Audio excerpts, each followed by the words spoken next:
When you plug your camera in via HDMI, does it have all the icons on the screen, kind of like this? In this video, I'm going to break down what a clean HDMI output is and why it's important for live streaming. Let's dive in.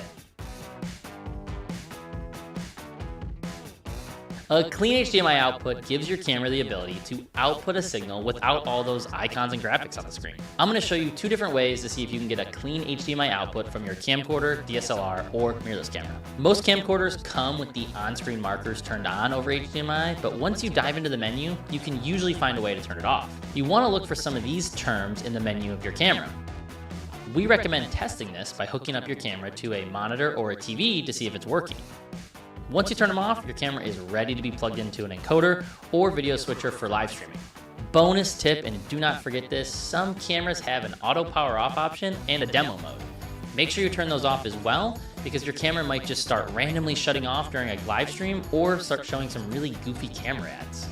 So we've talked about camcorders, but what about DSLRs? This type of camera will certainly work for live streaming if it has a clean HDMI output. To show you what a dirty HDMI output looks like, we will use our Canon 6D Mark II. This is a great camera for taking photos and shooting video, but when it comes to live streaming, it doesn't actually have a clean HDMI out. So when you plug it into a Boxcaster or video switcher, it looks like this. Again, to check this, plug your camera directly into a monitor or TV to see what the signal looks like. If you can't find a way to turn it off in the settings, I highly recommend going to Elgato's camera checklist to see if your camera has a clean HDMI out or not.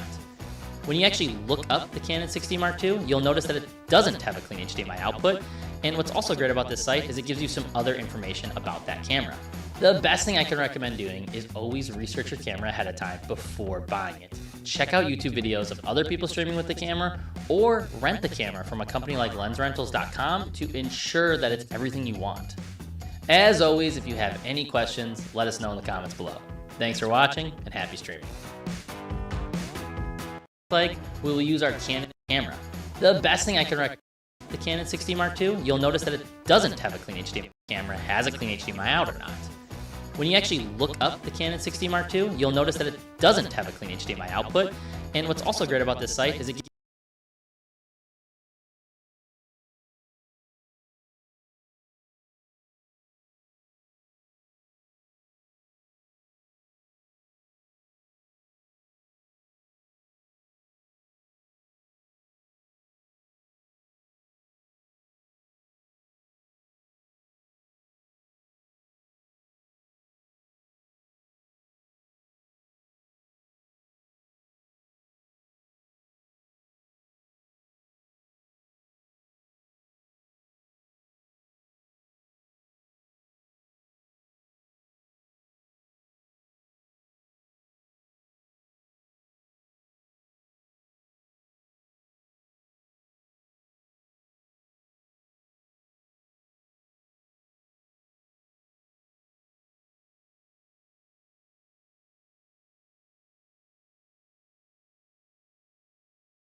Hello everybody.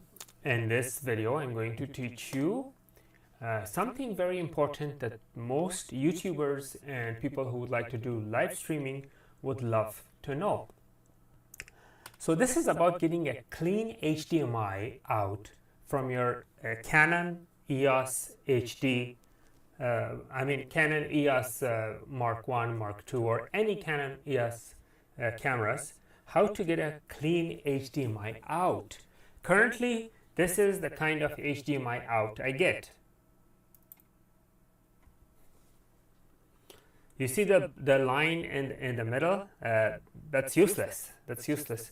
So this is how I'm selecting my sources, and I'm getting a line. I'm getting a line in the middle. So how, if I push this again, I get all the information that I don't need. If I push it again, I get the display information and all that, which I don't need. I want a completely clean HDMI without the box, without the little square box. And how can I do that? That's what you're going to learn today. By default, the original firmware that comes with Canon doesn't allow you to completely eliminate that HDMI. The clean HDMI, or eliminate completely the on-screen menus, or I should say overlays of on-screen information.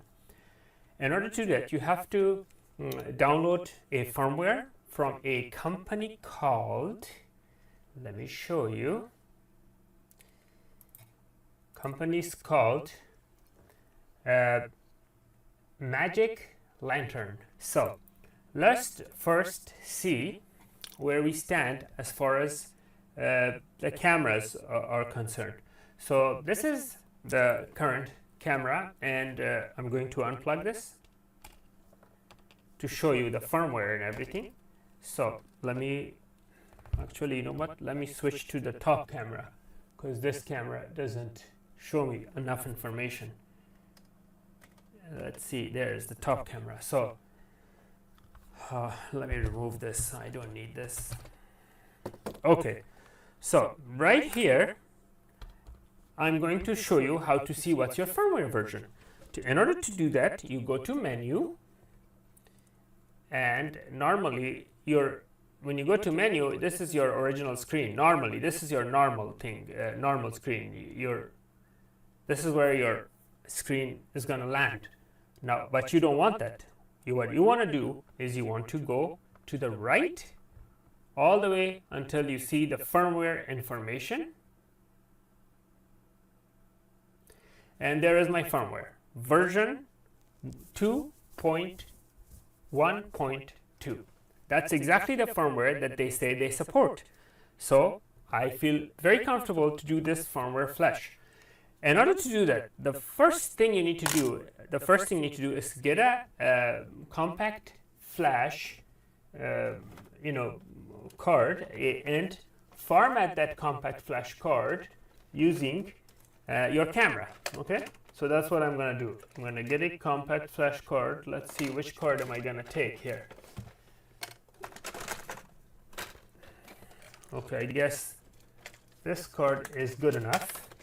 This is only 1 gigabyte. I could do it with this one, but it's only 1 gigabyte. I'm not going to do it with a 1 gigabyte card. So I'm same old Canon original firmware. No difference. Absolutely no difference. Let me show you this from the other angle as well. So if I go here to menu, oops,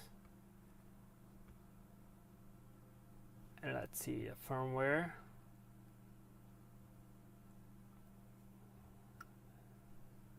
Am I on, hold on a second. Okay, there you go. You have to be in manual. You know better than that. Those are the things that you should know. I don't need to tell you that. So there is my original firmware. Same thing. So now if I exit, this doesn't work. The double tap doesn't work because the card has been removed. The camera will boot on its original firmware, and it's not going to boot on the aftermarket Magic Lantern firmware. If I do want it to boot with the Magic Lantern firmware, I turned off the camera. I put back my modified firmware flash, compact flash disk or compact flash memory card, whatever you want to call it. Turn it on. It's going to boot off of this, and now I have that option of double tapping this and getting my Magic Lantern firmware. There you go. That's my Magic Lantern firmware, and I have a lot more options that Canon doesn't even offer. All these options that you see up top, Canon does not offer that. Look at that microphone thingy. I mean, analog, 23 decibels, this and that. You have a lot of setups. It basically gives your camera a new personality with more advanced interface and setup and more advanced controllability that you can customize it based on your needs. So this was a winner. This was a successful Canon EOS HD Mark II. Now this whole camera setup, the body is like, I don't know, 500-600, maybe 400 if you get a used one. The lens is where the money is. These are lenses are expensive, but this whole setup is under